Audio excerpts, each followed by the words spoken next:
You can't change what you don't acknowledge, and you certainly can't fix a problem when you are absolutely convinced that the problem is everybody else walking the face of this earth except for you.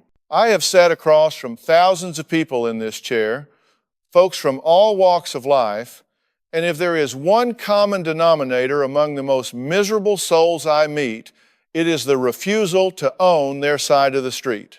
They are what I call externalizers. To them, life isn't something they create.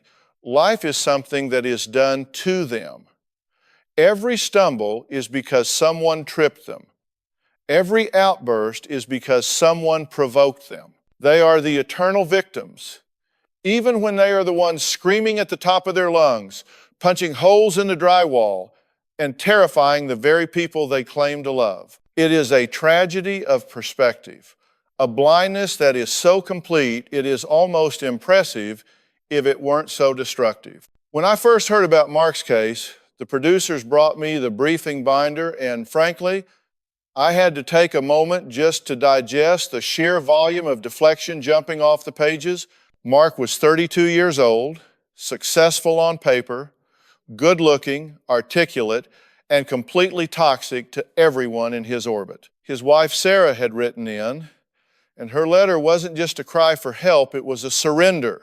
She described a man who treated his anger like a weather pattern, an inevitable storm that she was responsible for forecasting and avoiding. If it rained rage in their kitchen, it was because she hadn't cooked the chicken right.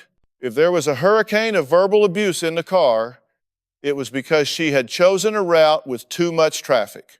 Mark didn't have an anger problem, according to him. He had an incompetence tolerance problem. He genuinely believed that if the world would just stop being so stupid, he wouldn't have to be so angry. I walked out onto that stage, the lights hitting me, the audience settling into that expectant hush, and I looked over at Mark. He didn't look like a monster. They rarely do. He was sitting there with his legs crossed, leaning back with a sort of practiced casualness, a smirk playing on his lips that told me he thought he was smarter than the process. He thought he was going to come on my show and debate me. He thought he was going to explain the logic of his rage, as if abuse is ever logical. Next to him, Sarah looked like she was trying to disappear.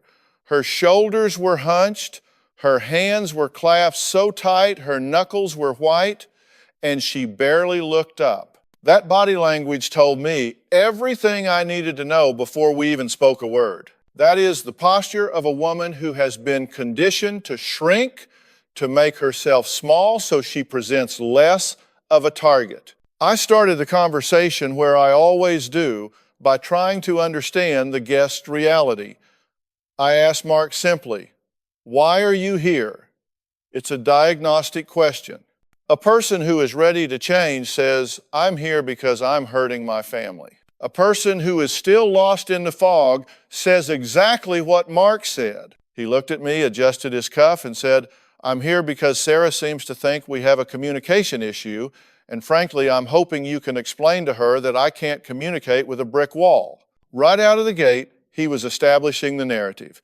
He was the reasonable one, the frustrated intellectual dealing with a subpar partner. I let him talk. You have to let people spin out their rope before you can pull it tight. Mark went on to describe his life as a series of frustrations caused by the inadequacy of others.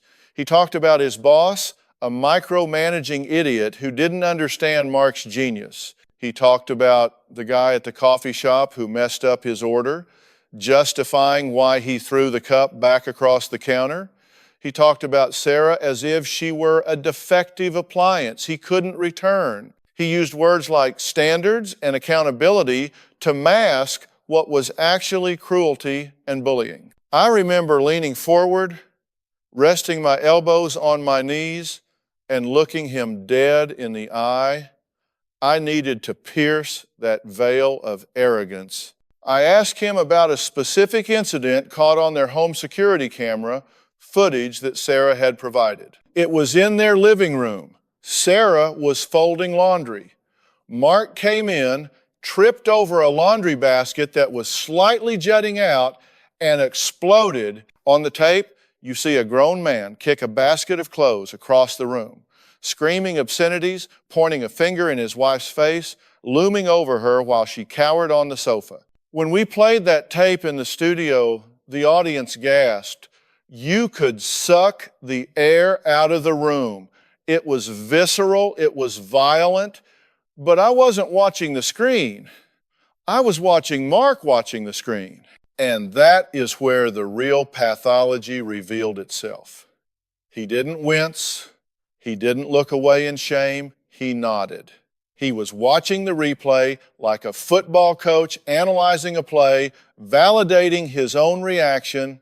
When the clip ended and the studio was dead silent, I turned to him and asked, "What do you see when you watch that?" Mark didn't miss a beat.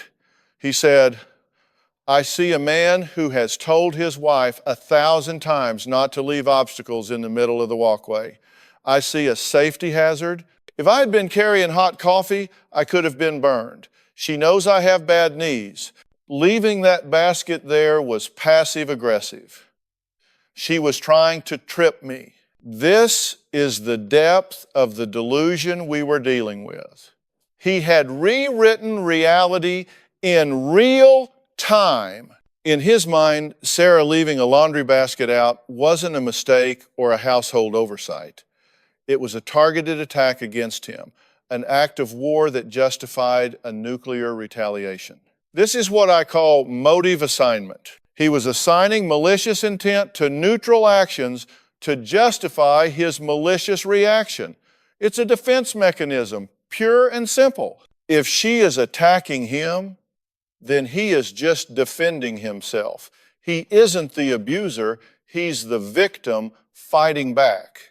I had to slow him down. I had to get underneath that thick layer of rationalization. I told him, "Mark, you're talking about safety hazards and bad knees, but what I saw was a man terrorizing his wife. I saw a woman afraid to breathe in her own home. Do you care about that? Do you care that your wife is afraid of you?" He rolled his eyes. That dismissal, that contempt, is the most dangerous element in a relationship. John Gottman calls it one of the 4 horsemen of the apocalypse for a marriage, and he is right. Mark sighed and said, "She's not afraid, Dr. Phil.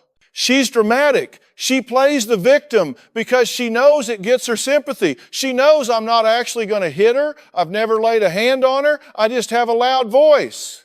If she was actually scared, she'd leave, wouldn't she? But she stays because she knows I'm right." That statement right there, "I've never laid a hand on her," is the mantra of the emotional abuser. They draw a line in the sand at physical contact and believe that everything short of a closed fist is acceptable behavior. They think that as long as there are no bruises on the skin, there are no scars on the soul. But I know better.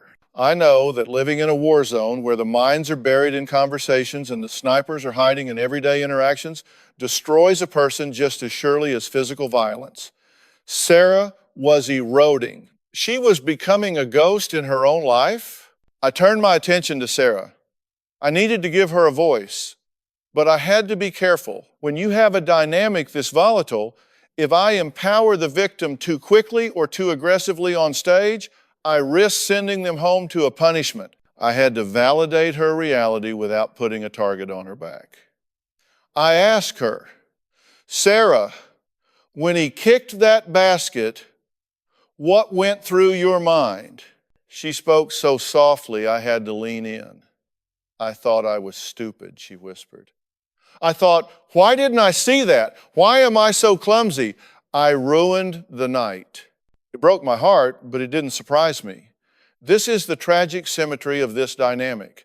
The abuser blames the victim, and the victim blames themselves. Mark had successfully exported his shame into her. He refused to carry his own inadequacy, so he projected it onto her, and she, having lost her own sense of self-worth years ago, accepted the delivery. She was carrying his baggage, and the weight was crushing her. I looked back at Mark. I knew that logic wouldn't work. I knew that appealing to his empathy wouldn't work because his empathy was currently blocked by his ego. I had to find the crack in the armor. I had to find the source of the anger. Anger is rarely a primary emotion. It's a secondary emotion. It's the smoke. It's not the fire. The fire is usually fear, hurt, or frustration. Mark was presenting as a powerful, dominant alpha male, but alpha males don't scream at women over laundry baskets. Weak men do that. Scared men do that. I needed to peel back the layers of this onion, even if it made everyone's eyes water. I leaned back in my chair and shifted the tone. I stopped challenging him on the specifics of the laundry and started looking at the architecture of his life. Mark, I said, my voice dropping to that lower register, you work very hard to convince everyone that you are the smartest guy in the room. You have an answer for everything. You have a justification for every scream. But I've been doing this a long time. And when I see a man who needs this much control, a man who needs to dominate every square inch of his environment, I don't see power, I see panic. What are you so afraid of? For the first time since he walked out, the smirk faltered. Just for a microsecond, a flicker of something raw passed behind his eyes before the walls went back up. I'm not afraid of anything, he scoffed, but the timing was off. He answered too quickly. I think you are, I said. I think you are terrified of being wrong. I think you are terrified of being seen as flawed. And I suspect you learned that terror a long time ago, long before you met Sarah. This was the pivot. We had to go back. We had to leave the studio and go back to the environment that created this behavior. You don't get a Mark without a history. You don't get a man who equates love with compliance and mistakes with catastrophe unless he was taught those equations. I needed to understand his origin story, not to excuse him, never to excuse him, but to explain him, because until he understood that he was reenacting a script that was written for him by someone else, he would never be able to put the script down. I asked him about his father. You can almost set your watch by it in my line of work. You show me an angry man and I'll show you a boy who wasn't allowed to be a child. Mark bristled immediately.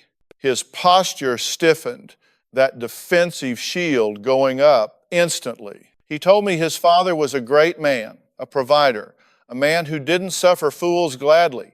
He used those phrases like a shield, repeating the eulogy version of a man rather than the reality of the parent. I've heard it 1,000 times. We canonize our abusers because to admit our parents failed us is to admit that our foundation is cracked, and that is a terrifying realization for a child, even a 32-year-old child. I didn't ask if he was a good provider. I said, keeping my voice level. I asked how he handled it when you messed up, when you got a C on a report card, when you spilled the milk, when you didn't hold the flashlight steady. Mark looked away. He looked at the audience, then at the floor. The silence stretched out, heavy and uncomfortable. He expected excellence, Mark finally said, his voice quieter. He taught me that the world doesn't care about your excuses. If you do a job, you do it right. And if you didn't, I pressed. Then there were consequences. What kind of consequences? He let me know. Mark said, jaw tight. He had a loud voice. He made sure I didn't make the mistake twice. I looked at Sarah. She was watching her husband with a look I hadn't seen yet, not fear, but recognition. She was seeing the ghost in the machine.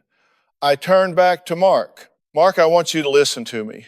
You are describing a childhood where love was conditional. You learned that you were only worthy of safety and approval if you were perfect. You learned that a mistake wasn't just a learning opportunity, it was a character flaw that invited aggression.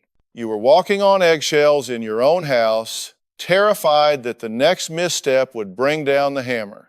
And now, 30 years later, you have turned your home with Sarah into that same minefield. You hated the way he made you feel, yet you have become him. He tried to interrupt, tried to say that he was just trying to help Sarah be better, but I wouldn't let him.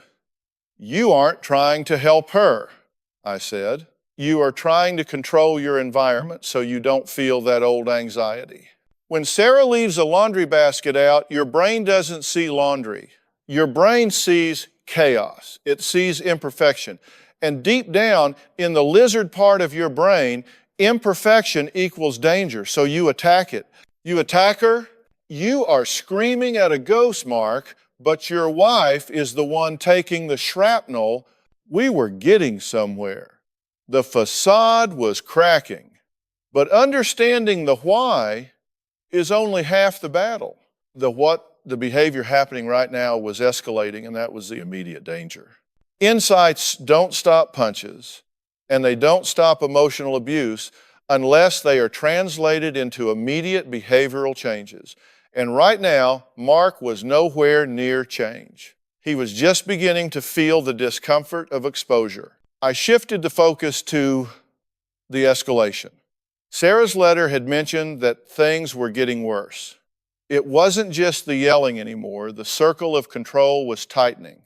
This is a classic progression.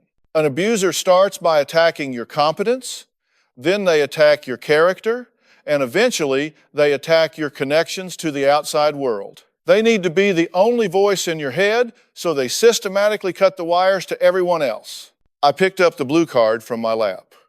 Sarah, I said, tell me about the phone incident last month. Tell me about what happened when your sister called. Sarah flinched. It was a visceral reaction. She looked at Mark, asking for permission with her eyes, which is a tragedy in itself. Mark just stared straight ahead, his jaw working. My sister called to check on me, Sarah said, her voice trembling. We had been arguing.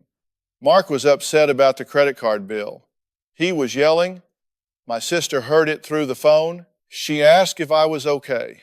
I told her I was fine, but Mark, he heard me talking. And what did he do? I asked. He took the phone, she whispered. He told my sister never to call our house again, that she was poisoning me against him. And then he threw the phone against the wall. It shattered. The audience was dead silent. I let the weight of that hang there. He destroyed your link to the outside world, I said. He isolated you. And then what happened? He told me that if I hadn't been gossiping, I wouldn't need a new phone.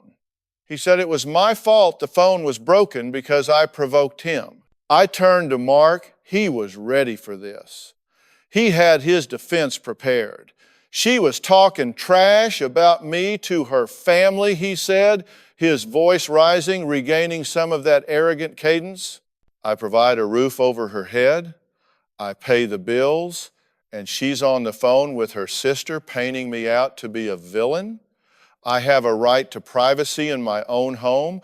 I have a right to demand respect. Yeah, I broke the phone. I bought her a new one the next day, a better one. So what's the problem? The problem, I said, my voice, dropping into that zone where I don't leave any room for debate, is that you think buying a new device fixes the fact that you use violence to intimidate your wife. You think a financial transaction erases emotional terrorism? You cut her off from her support system because you are afraid that if she talks to anyone else, they will tell her the truth that what you are doing is not normal, it is not love, and it is not acceptable. You are building a prison, Mark. You are the warden, and you are trying to convince her that she's lucky to be an inmate. I'm not a warden, he spat back. I'm a husband who wants a partner, not a child I have to babysit. Then stop treating her like a naughty child you have to punish. I leaned in. You broke her phone. You control the finances. You critique her driving. You critique her cooking. You tell her what to wear. You tell her who she can talk to. That is not a partnership, Mark. That is ownership. And let me tell you something about human nature. People don't submit to ownership. They resent it, they fear it, and eventually they rebel against it. You are creating a self-fulfilling prophecy. You are so afraid of being abandoned, so afraid of not being enough, that you are gripping this woman so tight, you are suffocating the life out of her. And you are guaranteeing the very thing you fear most, she is going to leave you.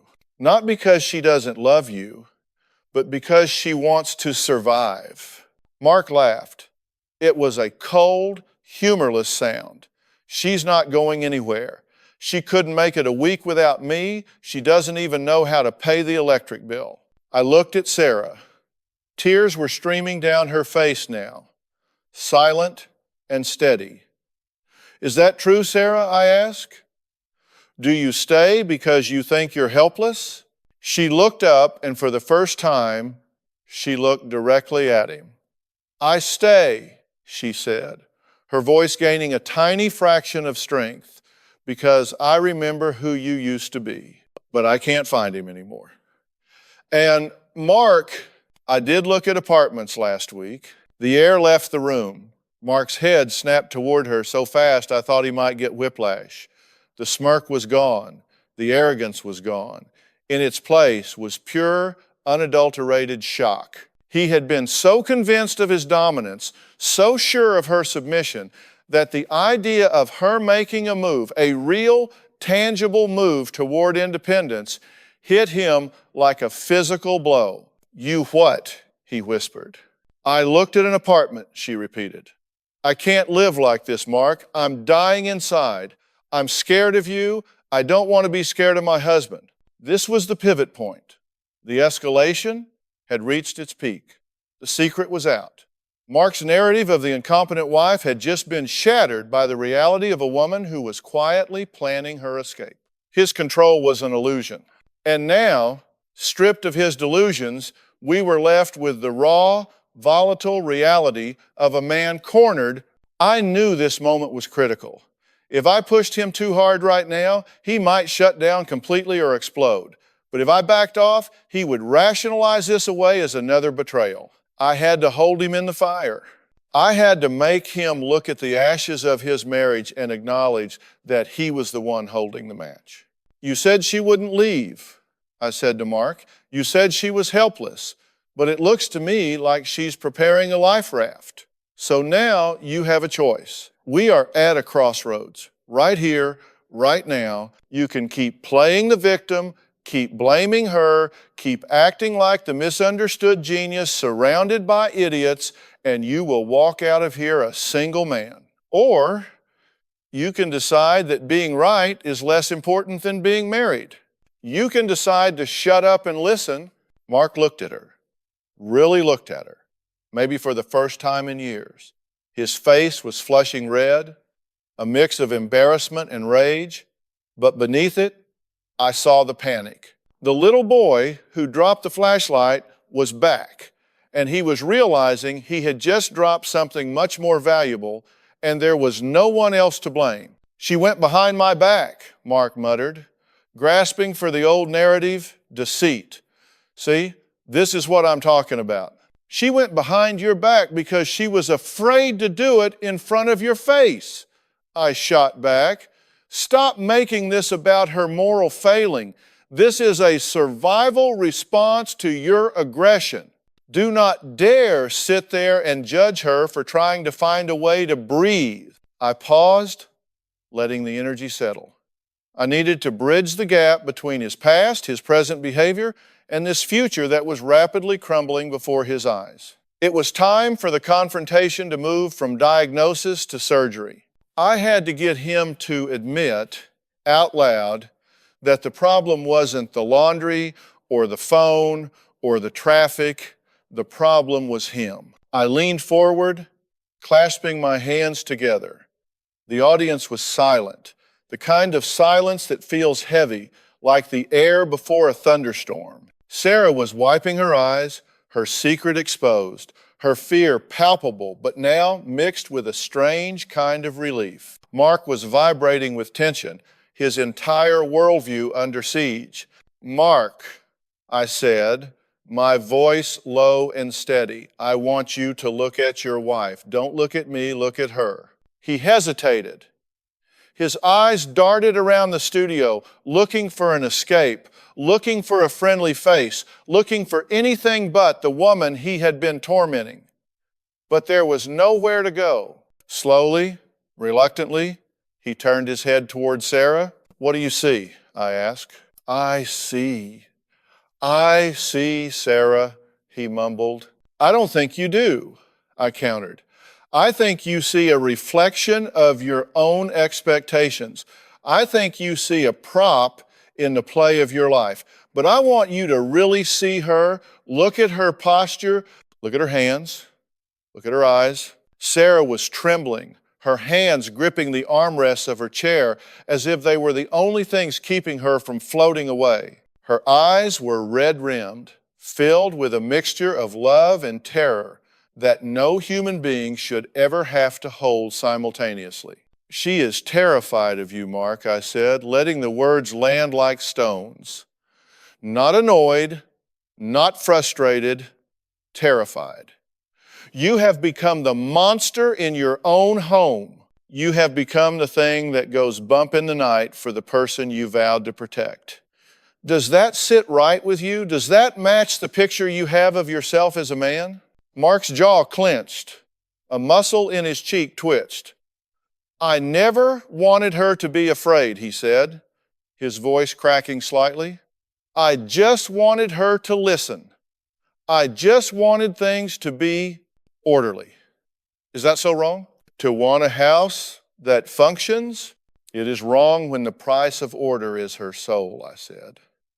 It is wrong when functioning means she has to cease to exist as a person and become a robot programmed to serve your neuroses. You are sacrificing a human being on the altar of your anxiety, and you're doing it because you are too weak to handle your own feelings. "I am not weak," he snapped, the anger flaring up again, a desperate defense. "Yes, you are," I said, cutting him off.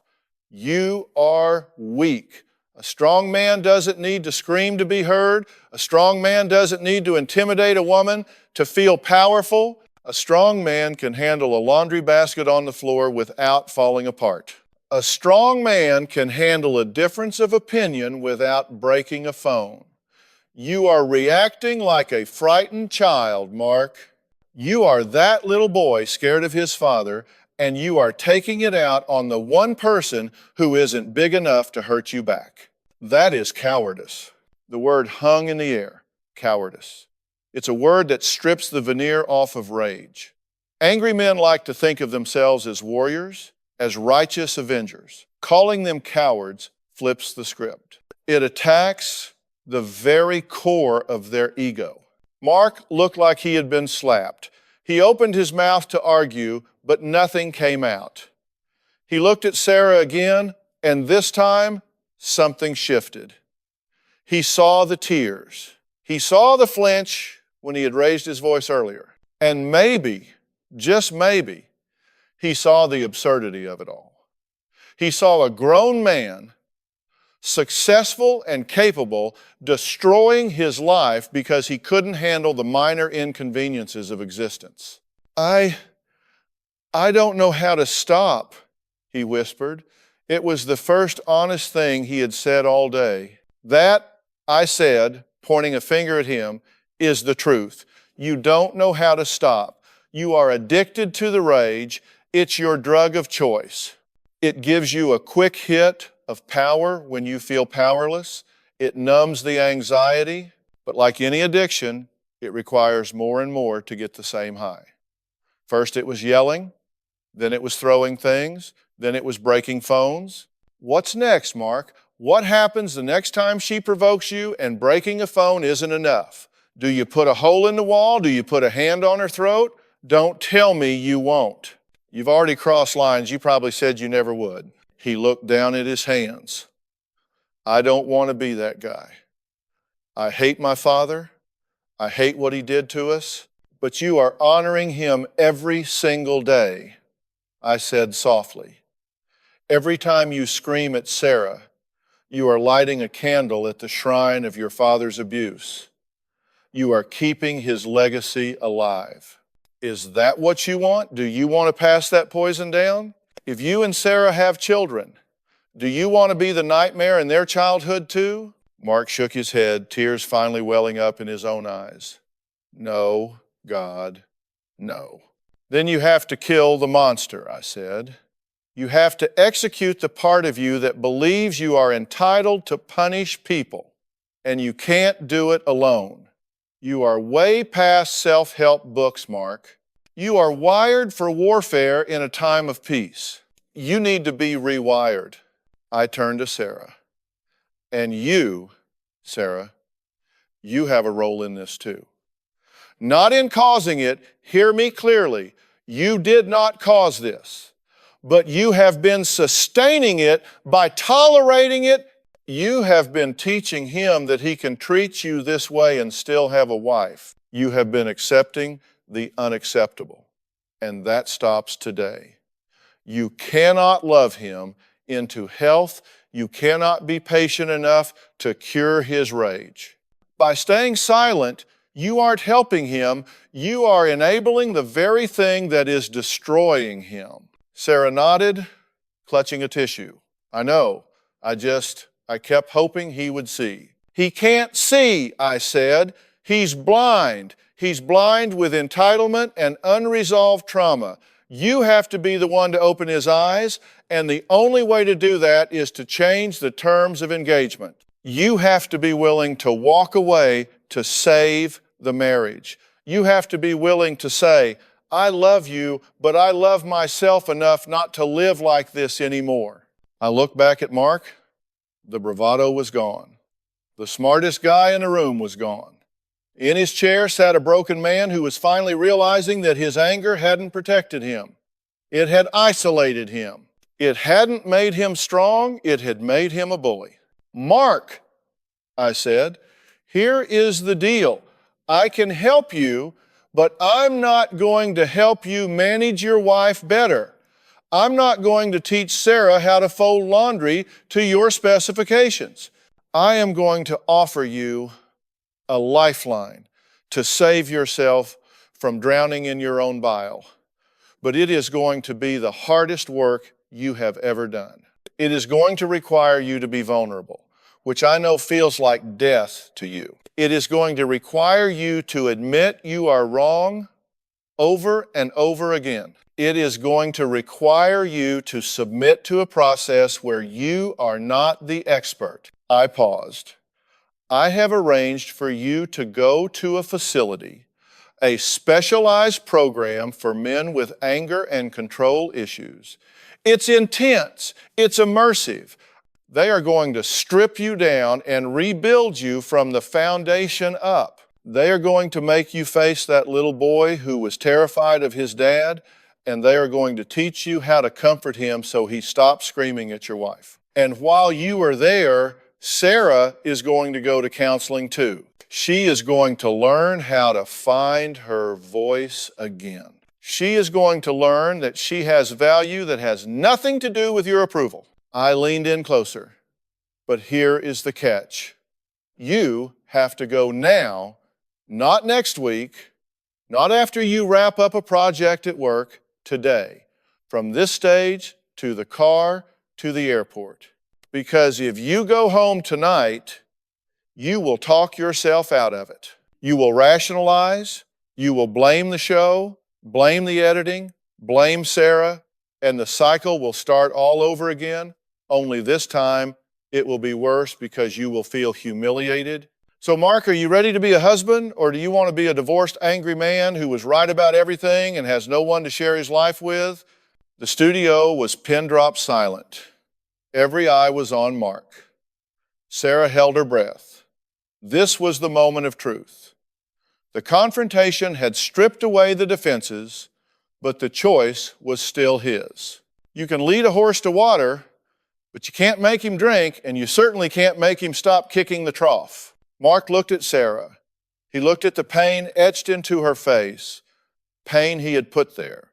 He looked at me, searching for any sign of deception, but finding only a mirror held up to his own dysfunction. He took a deep, shuddering breath. His hands were shaking. "I'll go," he whispered. Then, louder, "I'll go. I don't want to lose her. I don't want to be him." "Good," I said. "That is the first smart decision you have made in a long time." But saying yes is the easy part. Doing the work is where the rubber meets the road. I knew the statistics. I knew that men like Mark, externalizers with deep-seated control issues, have a high recidivism rate. They start strong, but when the ego takes a hit, they revert. I wasn't celebrating yet. I was just relieved we had stopped the bleeding for one day. Sarah looked at him, hope warring with skepticism in her eyes. "Do you mean it?" she asked. "I do," Mark said, reaching for her hand. She let him take it, but her grip was tentative. That was good. Trust is earned, not granted. He had bankrupted the trust account. He was going to have to make a lot of deposits before he was out of the red. "Don't hold his hand yet," I instructed Sarah gently. "He hasn't earned that hand. Let him go do the work. Let him show you with actions, not words.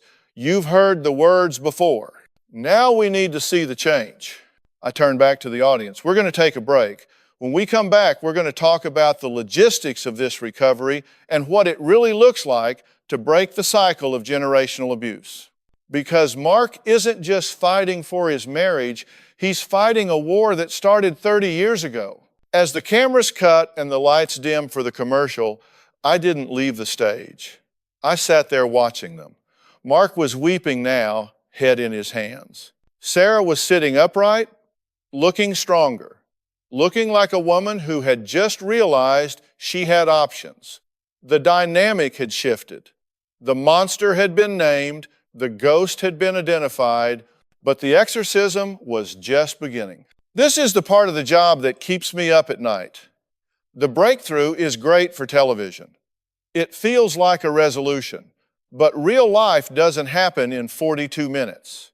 Real life happens in the quiet moments when the cameras are gone, when the old triggers fire, when the stress mounts. That's when we find out if Mark is truly ready to change or if he just learned how to act the part of a changed man for an afternoon. But for now, we had a crack in the door.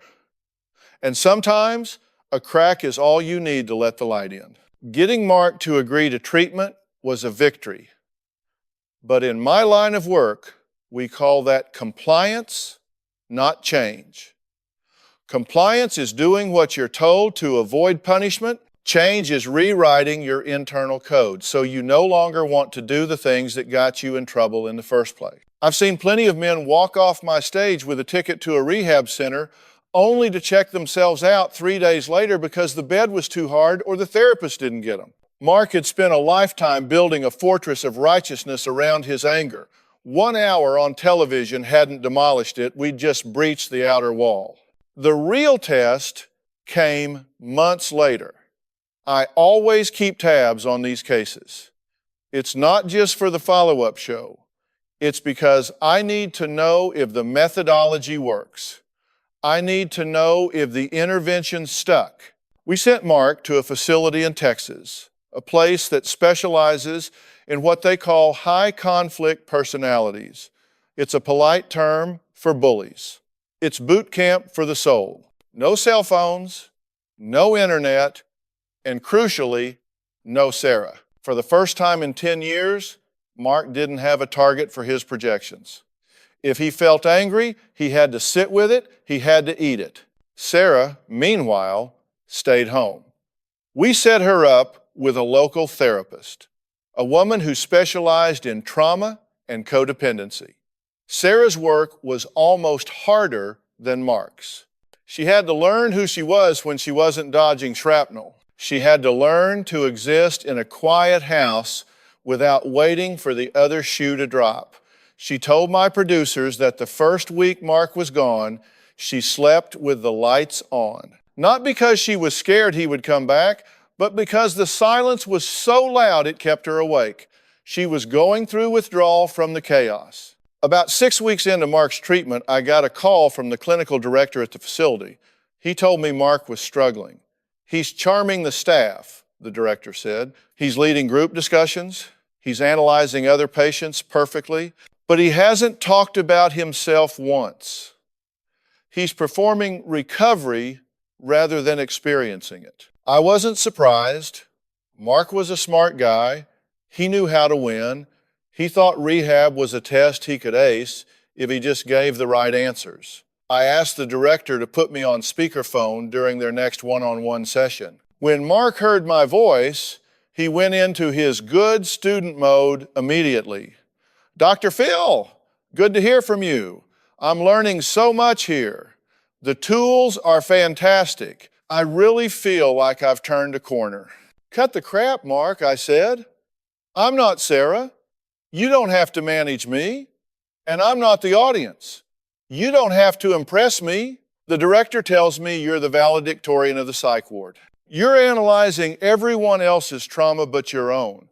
You're wasting time, you're wasting money, and you're wasting Sarah's last ounce of hope. There was a silence on the line. Then Mark's voice changed. It lost that polished sheen. It's hard, he admitted. They want me to write a letter to my dad. I can't do it.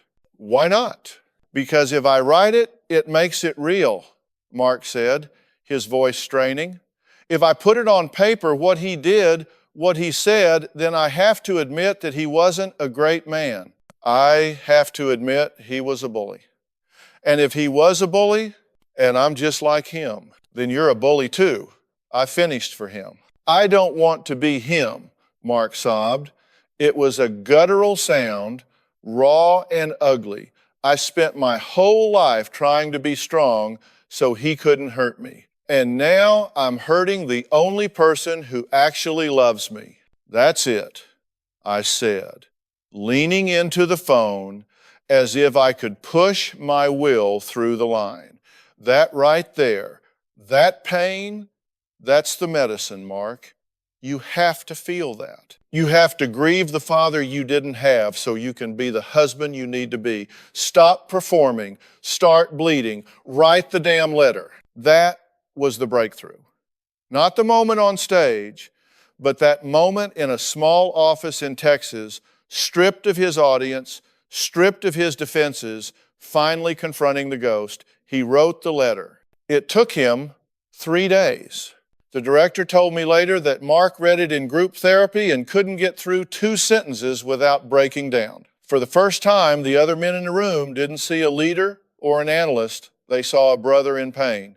And that is where the healing began. Fast forward 3 months, we brought him back for a follow-up. The energy was different. Sarah walked out first. She looked different, not just the hair or the clothes, but the way she occupied space. She walked to the chair and sat down without looking for permission. She didn't hunch. She crossed her legs and smiled at me. A genuine, relaxed smile. How are things, Sarah? I asked. Quiet, she said. Peaceful. I've learned that I have a voice, Dr. Phil, and I've learned that I don't have to accept every invitation to an argument. If Mark starts to get escalated, and he still does, sometimes I don't shrink. I say, I can see you're upset. We can talk about this when you're calm. And I walk away. And does he let you walk away? He does, she said. It took a few times, but he does. Then Mark came out. He looked tired. He didn't have that shiny, manic energy he had the first time.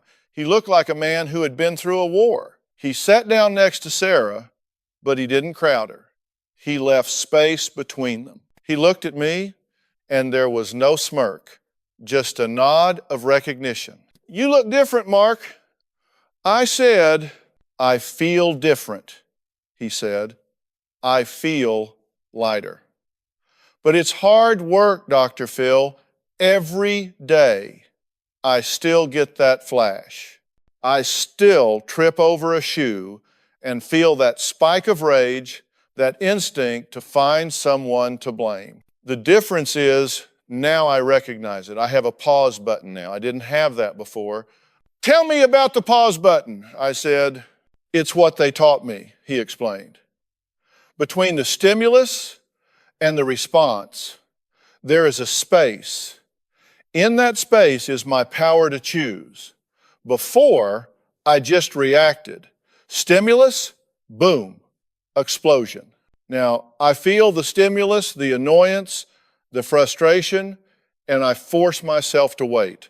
I count, I breathe, I ask myself, is this a threat or is this just a shoe?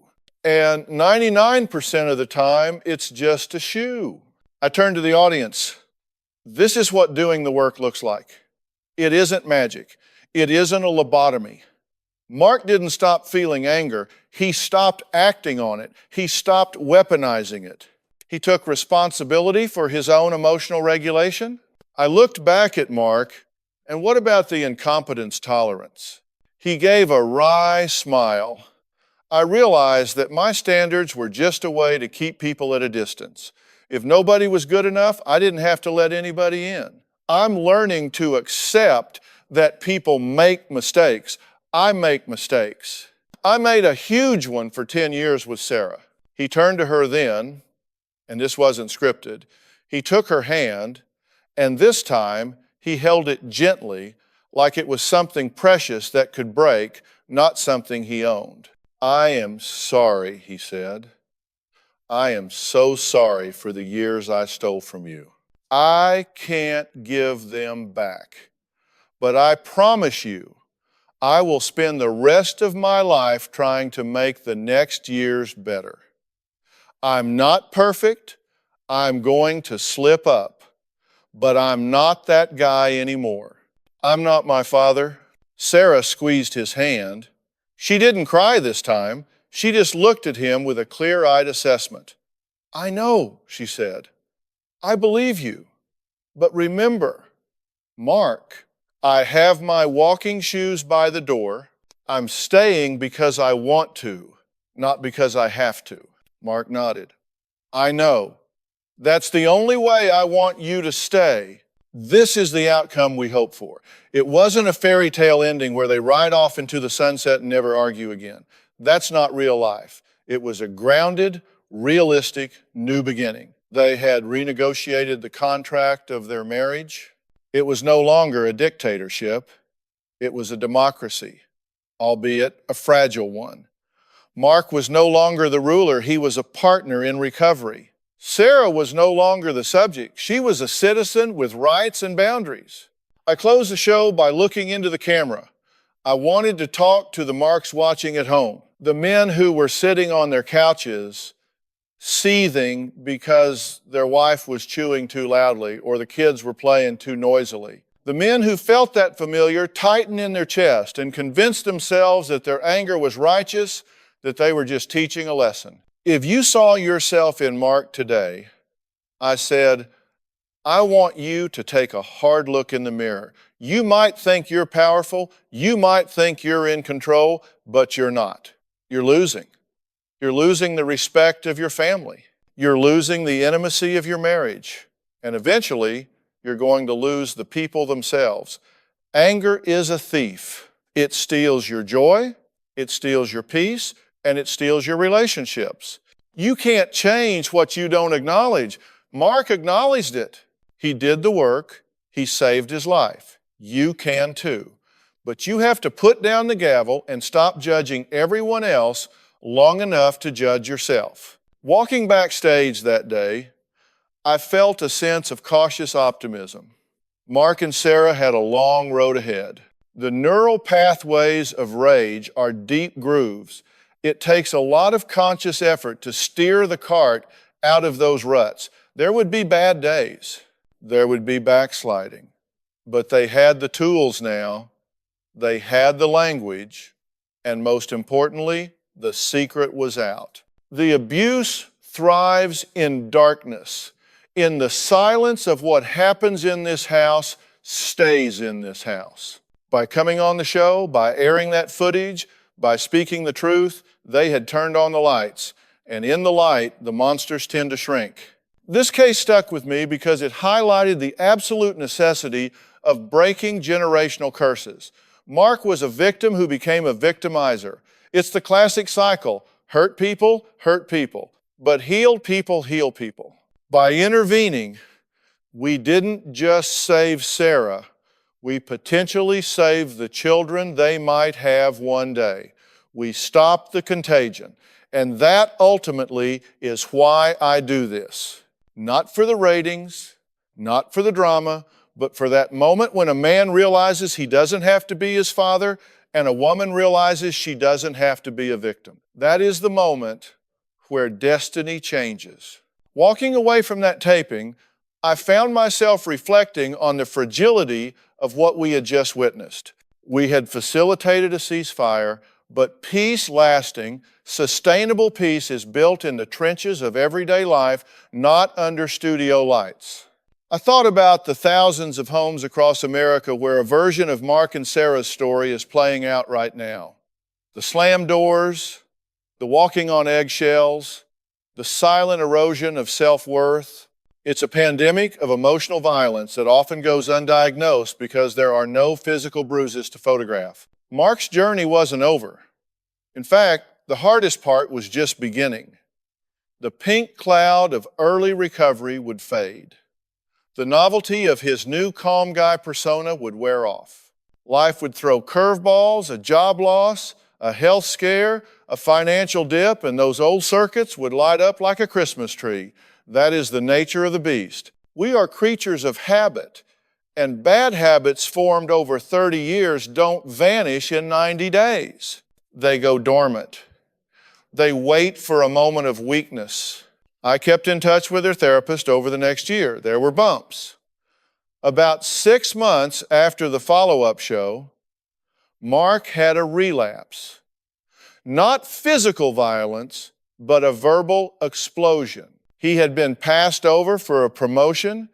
His ego took a hit, and he came home and unloaded on Sarah about the house being cluttered. He fell right back into the old script.